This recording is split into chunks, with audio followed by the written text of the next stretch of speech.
Friends, by now you would have realized that the fundamentals of all the deformation process remain same. The parameters which we need to understand in all these are the same, like the strain rate and temperature, and according to that the flow stress of the material will change, and that we have discussed thoroughly in last several lectures. It is now time to move on to the next important fundamentals, which is to understand what will be the total load requirement, total power requirement or pressure requirement, total stress requirement when we are trying to do deformation process. In this process of trying to understand this mechanics, we will also be get to know some more process or some of these processes that we have discussed in little bit more detail, like we will see particularly wire drawing process and the rolling process and extrusion process in a little bit greater depth. So, our next target is to understand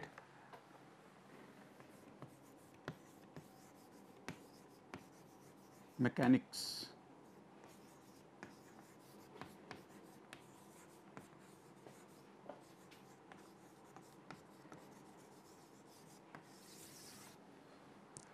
What we are trying to understand, like I said, are the load requirements, the force calculations, the stress calculations and so on. There are different ways or different techniques that have been developed, and I will list out some of those. One of them is uniform energy method, which is also called as lower bound, meaning whatever load stress requirements that you calculate using this method, that is the minimum that will be required, and you will see why it is the minimum. Then there is something called as slip line field, where you assume some particular place along which the shear is taking place, and according to that you calculate the stress requirements for the overall deformation. Slip line field, sorry.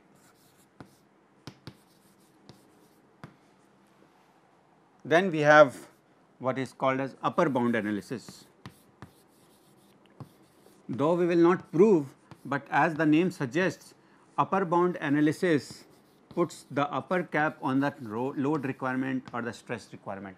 So, if you know upper bound stress or the stress calculation using this method, then you know that is the maximum load or stress or pressure or power requirements for that particular kind of deformation. And therefore, to be able to give a, you can say to have a holistic view, what we will do is we will go with upper bound analysis, the uniform energy method, which is the lower bound, and the upper bound analysis. So, we will discuss these two in our course, so that you will know what is the lower bound and the upper bound. So, yeah, the actual values must lie somewhere in between. And of course, there are some more intricate and more accurate methods, but which require computational techniques. So, something like finite element analysis, where you can distribute the whole element in 2D arrays or 3D arrays and calculate the stress strain at each and every of these for each and every element of these, and then accordingly calculate the total load requirements.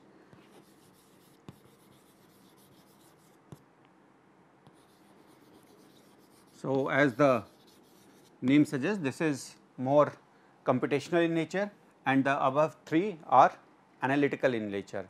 So, but the two that we are looking at are also analytical in nature. So, let us start with uniform energy method. Before I get to uniform energy method, there is one more thing in general that you must be aware of when we are discussing the different techniques, and it is that these techniques don't expect that when we are doing this analysis we are able to get all different kinds of information. We are only limited to calculating total load, stress and pressure, power requirements like this, but it does not, these analyses do not provide information on something like these.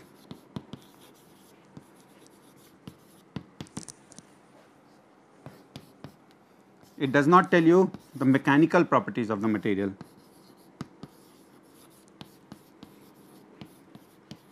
For that you will have to understand the mechanical behavior, or you will have to take a full fledged course on mechanical behavior of material. It does not tell you what will be the maximum deformation. So, sometime you may see that the deformation should be 0.3, but it is not telling you if actually the material could be exposed to that kind of deformation. So, those things are beyond the purview of this analysis.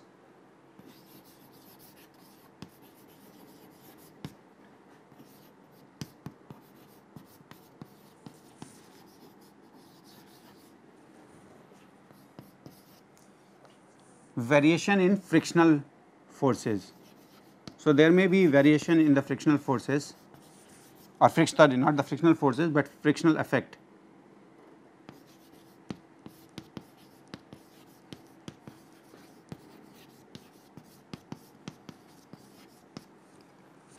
So, you will have to assume some kind of a frictional field, and accordingly you can calculate the total effect or the total load requirements, total or the overall change in the mechanics. But it will, this method will not tell you what kind of friction and frictional effect does exist, what are the different kinds of frictional variation that exist in that particular material or that particular process. So, you must be aware of the limitation. In some ways you can say these are the limitations. Do not expect everything to come out of this kind of mechanics analysis. This method can only give you the load requirements, stress requirements, and so on.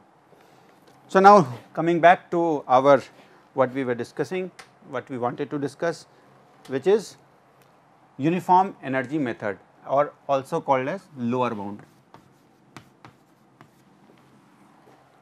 Why is it lower bound? By the name itself, you should have realized by now that what it is saying is that the ideal work needed to do the deformation is what is calculated using uniform energy method. So, this is in effect nothing but energy balance.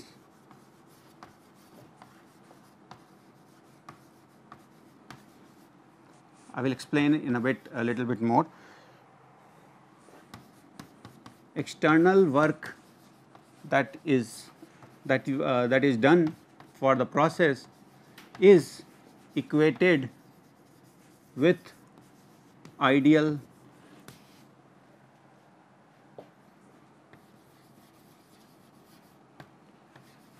work for deformation. Now, what is ideal work?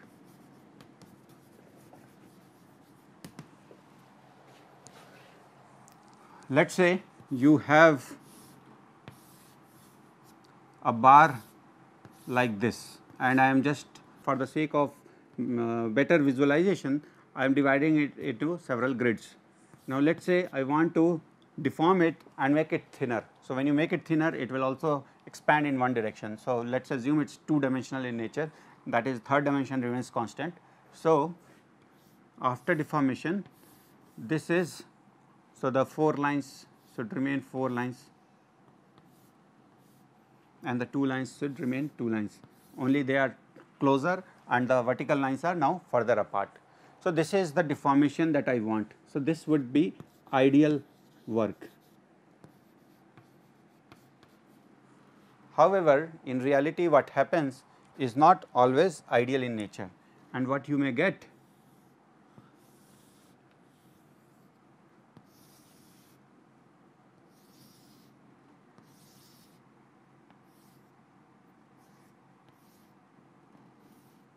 is something like this. So, now what do you see? Each of the elements have more or less acquired the same shape that we desired, but at the individual level there is some additional amount of deformation, and whenever there is additional amount of deformation, it means additional work must have been carried out. So, there is some redundant work being done here.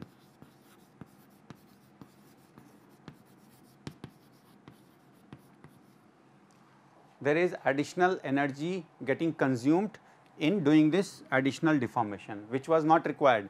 I do not want this additional deformation, I want only this much deformation. So, there is some additional redundant deformation which is not required, and that also implies that you need additional work or additional energy.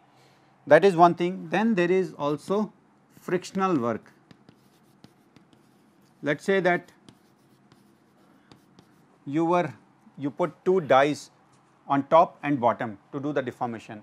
So, you are assuming that this layer would slide easily against the die on top of it to get the deformation like this, but it may not be the fact, it may not be what actually happens.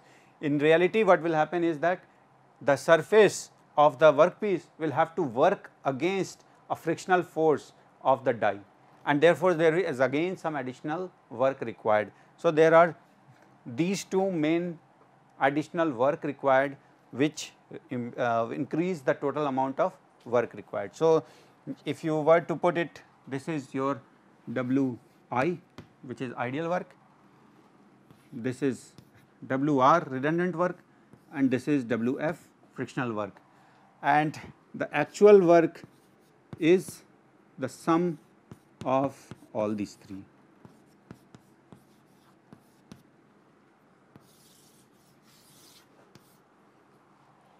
So, you see we wanted only this much, but we have to do additional work, and therefore, the total energy requirement, work requirement increases, and this efficiency of the ratio of ideal work to actual work, that is called efficiency W ideal by W actual, and it will be less than 1, because actual work requires more energy or more work than ideal work.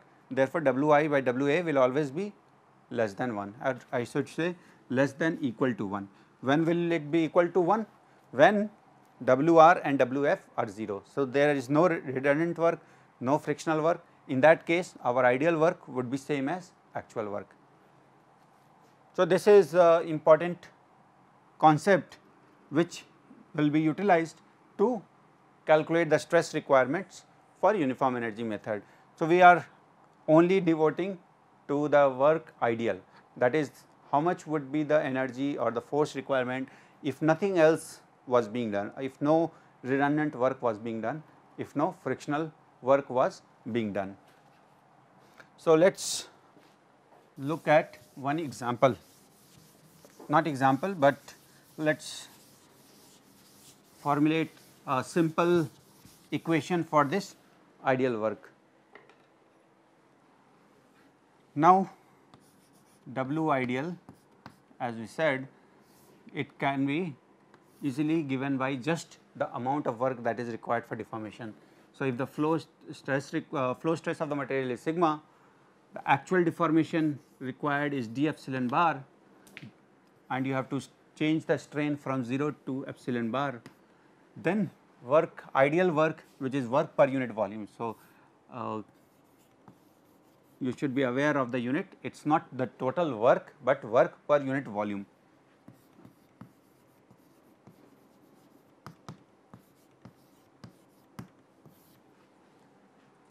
So, the ideal work is nothing but integration of flow stress, equivalent flow stress times equivalent d epsilon integrated over the whole strain range. Now, assuming power law behavior,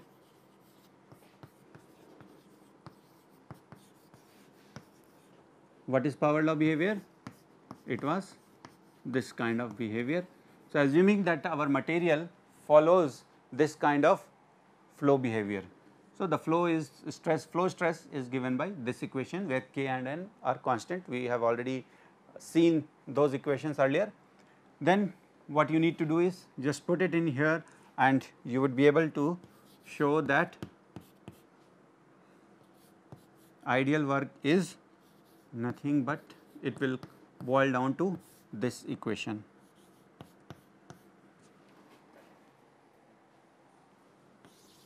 Ideal work per unit volume. Okay, so, keep that unit in your mind. This is ideal work per unit volume, assuming a power law behavior can be given by this, where let us say this is the total strain that was to be given to the material, or for that whatever element that we are talking about. In that element, if this is the total strain that was to be given, so that work per unit volume in that element, in that component, in whatever unit we are looking at. This equation gives you the total work done per unit volume. And this is not only limited to power law behavior. You could have a stress behavior, flow stress behavior described by something like this.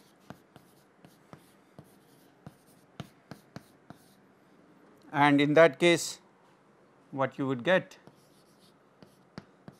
so you will have to multiply, or you will have to integrate sigma d epsilon over the range 0 to epsilon bar, and what you get is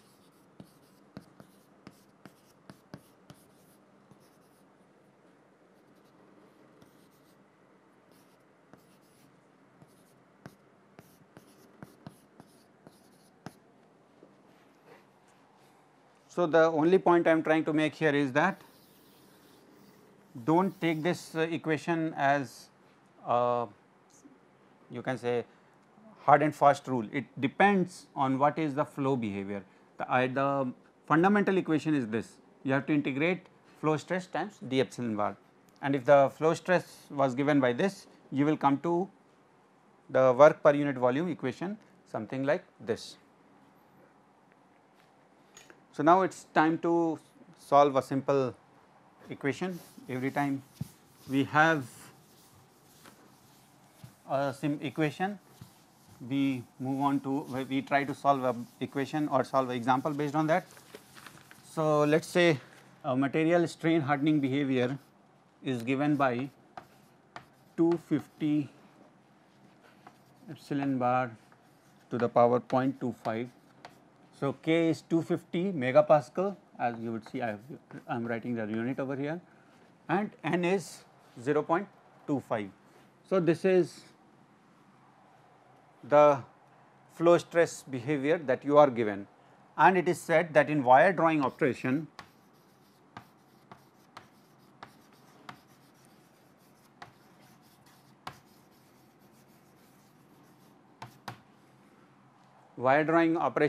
is where you thin down the wire by doing deformation on it. We will again draw the details of it in a moment, in another example that will come very quickly, come to it very soon. But for now, it is suffice to say that wire drawing operation is where you take a wire, thick wire, and the process is such that it reduces the diameter of the wire. So, in this case, the wire, when you are doing the wire drawing operation, the diameter was reduced from 12.7 millimeter to 11.5 millimeter. Now, you remember, if you, what you have to do is calculate work ideal, that is total work per unit volume. The first thing that you may think of is to calculate the strain, or basically what you would think is that Wi is given over there for power law behavior. So, we know K, we know N, and only thing that we need to calculate is strain. True, that much is right. However, how do you calculate strain? Again, this is something you have to be always careful about. We have to calculate the effective strain, and effective strain, if you remember, for wire drawing operation is equal to epsilon 1, which is what? Which is equal to ln A final by A naught. Sorry, it is A naught by A final. Now, A naught is what, or A is given by pi d square. So, this comes out to pi d naught square by pi df square, or you would see it comes down to 2 times ln d naught by df. The point I have going through each and every step is again that just because I have given in the question, in the problem, d naught and df, do not assume that epsilon 1 will become ln d naught by df. If you see the way if you go by the first principles, you get that epsilon bar is equal to 2 times ln of d naught by df. So, now you put in the values over here and you would see that it comes out to 0.199, and we will put the same values over here and you would see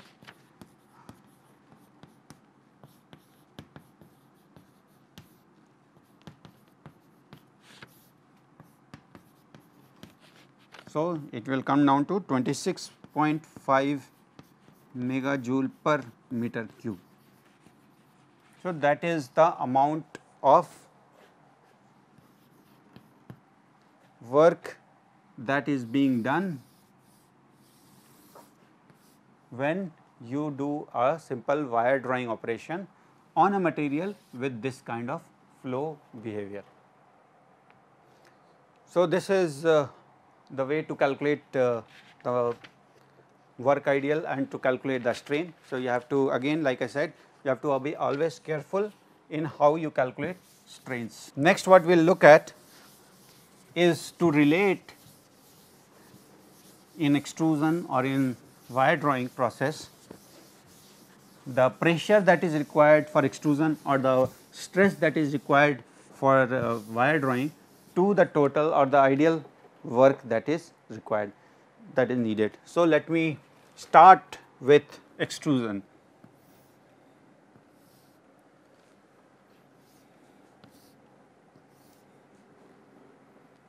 So, let us say this is our die.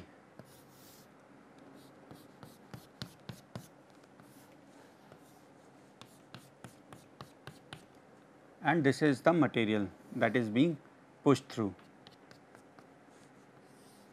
So, you are applying some pressure PE, PE meaning P extrusion. So, extrusion pressure. So, extrusion pressure is what? A force divided by the area. So, let us say the area over here is A naught. Now, let us consider a small element over here.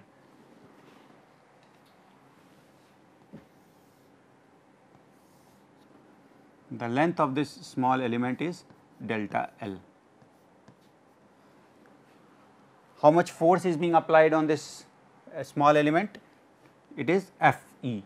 What is the area of this small element? It is circular, let us assume that it is circular in nature.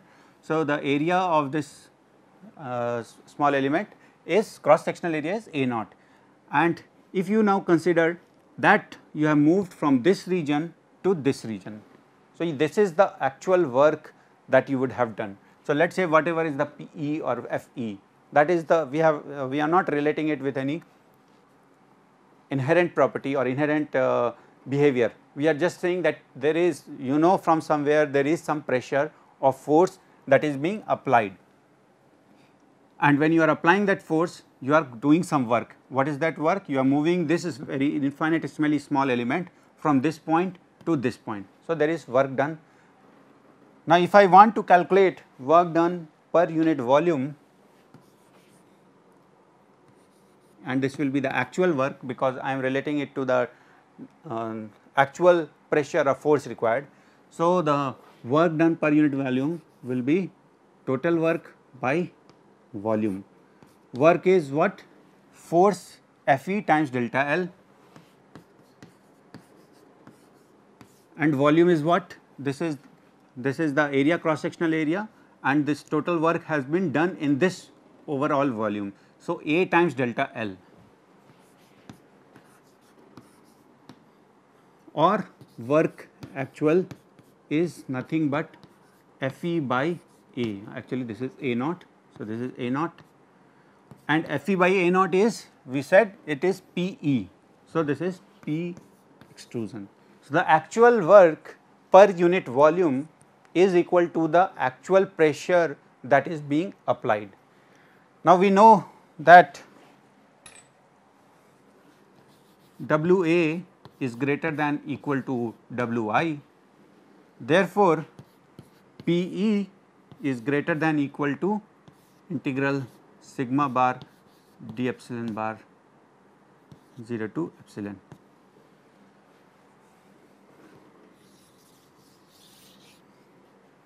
So, now we are using this relation, we have derived a relation between PE and sigma bar, or the basically the ideal work. We already know that W actual should be greater than W ideal, and here W actual is nothing but the actual pressure that you are applying, and this is your ideal work. So, P E has to be greater than this, or in other words you could have said P E is greater than, or actually is equal to 1 over eta. Eta is the efficiency, because in terms of ideal work we are, if we want to put, then W ideal by eta is the actual work, which is equal to P E. So, we can write it like this.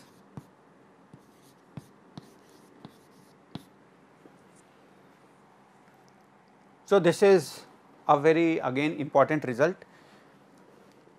What are the different possibilities? The different possibilities are eta is equal to 1, meaning we are saying that it is a ideal work, that is all, there is no redundant work, there is no friction work. In that case, P E is equal to 0 to epsilon bar sigma bar d epsilon bar in case of ideal work, or meaning no loss in WR or WF. So, no loss during redundant work or frictional work, then in that case we get eta equal to 1, and therefore, P E or the extrusion pressure is nothing but integral of this quantity. It is a very useful relation that you will see later on. In a very similar vein, I would want you to do the similar kind of derivation or analysis for the wire drawing operation. So, let us say this is my initial diameter d naught, this is the d final, and this is sigma d, which is associated with F d, and let us say this is d f. So, there is also area A f A naught. So, do a similar analysis to find the relation between sigma d and work actual. So, I will leave you with this thought. We will actually do it in the next class, but I would hope that you give it a try, because it will give you a good feel of the numbers or the way that we are getting to this equation, and it will also be helpful in solving some further problems. So, thank you, and try to solve this problem. Thanks.